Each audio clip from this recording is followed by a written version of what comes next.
चलिए अगला ये जो सवाल है जेईई मेन 2024 का 30 जनवरी को इवनिंग शिफ्ट में पूछा गया है। वेक्टर का ये क्वेश्चन है, बहुत बेहतरीन क्वेश्चन है, ध्यान दीजिएगा। क्वेश्चन पे ध्यान देते हैं। कह रहा है a vector has a magnitude same as that of A. कोई एक वेक्टर है ए, उसके बराबर किसी दूसरे वेक्टर का मैग्नीट्यूड है। मान लेते हैं वो वेक्टर सी है and is parallel to B. C जो है बी के पैरेलल है, यानी कि सी का जो डायरेक्शन है वो बी के तरफ है और मैग्नीट्यूड ए के बराबर है। The x and y component of this vector in first quadrant are. इसका जो एक्स और वाई कॉम्पोनेंट होगा वो फर्स्ट क्वाड्रेंट में है, यानी दोनों पॉजिटिव है। ठीक है, एक्स कोऑर्डिनेट कह रहा है एक्स है और वाई कोऑर्डिनेट कह रहा है कि 3 होगा। तो यहाँ पे एक्स की वैल्यू क्या होगा ये आपको बताना है। ओके सर, तो सबसे पहले बी के पैरेलल कोई एक वेक्टर पता करते हैं जो ए के मैग्नीट्यूड के बराबर हो। तो हम मान लेते हैं कि जिस वेक्टर की बात कही जा रही है वो वेक्टर सी है।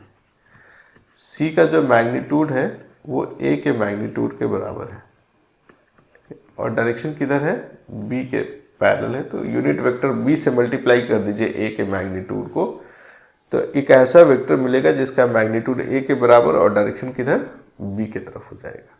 राइट ना। ए का मैग्नीट्यूड कितना, अंडर रूट ए का दो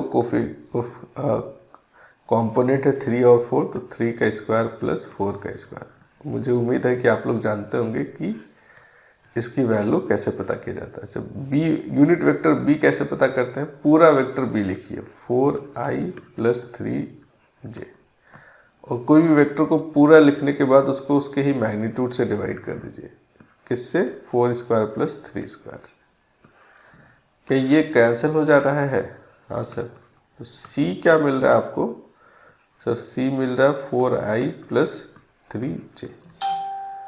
और इसको कह रहा है कि जो सी वेक्टर है वो कैसा होना चाहिए, इसका x कॉम्पोनेंट x होना चाहिए और y कॉम्पोनेंट जो है वो 3 होना चाहिए। अब इन्हीं दोनों को कंपेयर करके x की वैल्यू बतानी है कि क्या होगा। x क्या होगा, 4 होगा सर। बस बात को घुमा घुमा के सवाल पूछा गया। ये बिल्कुल साफ था और आसान था। ए और बी का आप ध्यान दीजिएगा तो मैग्नीट्यूड बराबर है, तो कह रहा है कि बी के पैरेलल होना चाहिए वेक्टर, मैग्नीट्यूड ए के बराबर होना चाहिए। तो ए के बराबर तो बी का मैग्नीट्यूड है ही है, तो बी के पैरेलल कोई वेक्टर जिसका मैग्नीट्यूड बी के ही बराबर हो, बी ही हो सकता है। यानी सी और बी बराबर था, जिसमें x कंपोनेंट को कह रहा है x और y कंपोनेंट 3, b का भी y कंपोनेंट 3 है, तो x कंपोनेंट फिर 4 ही होना था और कोई दूसरा रास्ता नहीं था। तो ये कॉन्सेप्चुअल क्वेश्चन है, बिना पेन पेपर उठाए भी इसको सॉल्व किया जा सकता था। सही आंसर क्या है, 4। बिल्कुल सही आंसर